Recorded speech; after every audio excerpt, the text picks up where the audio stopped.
choses qui vont encore arriver dans vos pays, là, il faut vraiment que quelqu'un ait une personne à côté de soi. Parce que la Bible déclare, sans pourtant citer une personne, la Bible dit malheur à celui qui est seul, pas vrai? Exact. Préparez-vous donc en France. Dans les prochaines vacances qui arrivent, là, les climats vont drastiquement changer. J'espère que vous entendez maintenant, là, maintenant. Donc, la dernière fois, vous avez acheté les choses, vous vous êtes prévenu par rapport au froid, au chaud. Maintenant, cherchez les choses par rapport au froid et à la pluie.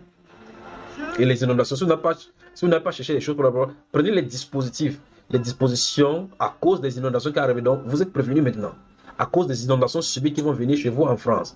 Principalement ceux qui sont dans les endroits où comme la Seine passe chez vous à Paris et partout en France là-bas, tous ceux qui sont du côté de Toulouse, tous ceux là, préparez-vous à des inondations. Record cette fois-ci. Donc vous êtes encore avertis. Vous n'allez pas dire qu'on n'a pas suivi encore cette fois.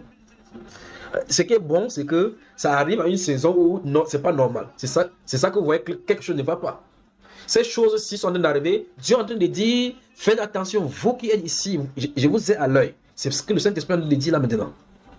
Donc, prenez les dispositions maintenant. Quitte pour ce temps, si vous n'avez pas vous appelez des chaussures avec, vous savez, les styles de chaussures comme les chaussures militaires qui sont en plastique. Achetez-en si vous n'en avez pas. Achetez-en et gardez.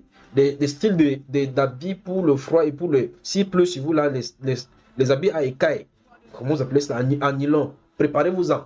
Pour que ce moment-là, quand ça n'arrive, que vous ayez dans les supermarchés, que ça soit extrêmement cher. Préparez-vous-en, prémunissez-vous donc. Vous avez des problèmes de pluie et autres là-bas. Les gens qui sont dans le 40e, 6e niveau, comme les frères Gabo, ils n'auront pas de problème. Mais s'ils sont, ils vont trouver ça là-bas. Donc, il y a les inondations qui sont annoncées chez vous. Inondations. Je dis bien, ceci vient à une saison qui n'est pas normale. C'est ça, voilà le point qu'il faut remarquer. C'est ça qui montre qu'ici, il y a quelque chose qui ne va pas. Dieu ne viendra pas en France, ou bien, c'est pas seulement en France. Vous voyez cela? En Allemagne. L'Allemagne, oui, l'Allemagne. Dieu ne viendra pas dans votre pays gronder à haute voix. Oh, Français, repentez-vous. Il parle doucement, il est en train de dormenter. Et bientôt, ces inondations vont faire que les anciens immeubles vont s'écrouler. Je vous ai dit, dans les sous-sols de votre vie se trouvent des ossements humains. Il y a des endroits dans votre sous-sol, je ne sais pas si les archéologues, je crois qu'ils doivent savoir cela, à moins que ce soit des endroits ultra cachés. Dans votre sous-sol, principalement dans votre ville de la France, se trouve dans des endroits cachés où il y a des ossements classés. Qu'est-ce que ces ossements sont en train de faire là-dedans? Qu'est-ce qu'ils font dedans, en bas, dans le sous-sol-ci? Je crois que c'est les tremblements de terre qui vont devoir mettre ça à jour. Donc vous êtes avertis, vous qui êtes en France, les inondations arrivent vers vous. La Bible déclare que le Seigneur fait fondre. La Bible déclare que les orientations des différentes saisons là varient selon son dessein à lui. Donc, mais je veux que vous qui êtes les saints, ont mis la montée. Je voulais parler tout à l'heure de la montée des. Ça, c'est après Macron qui sont de regarder ceci.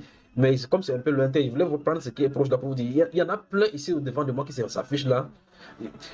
La Bible déclare que dans ce livre de Job, que il fait varier les saisons selon son programme à lui.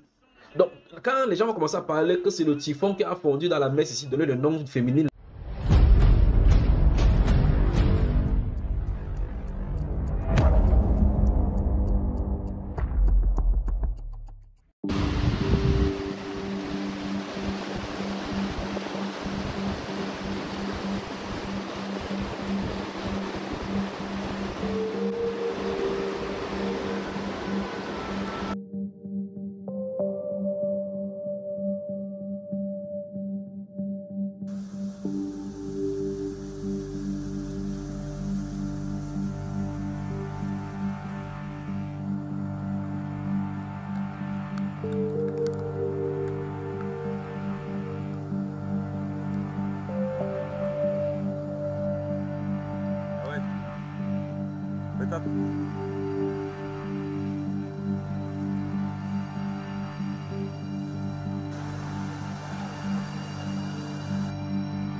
On a la possibilité de le faire.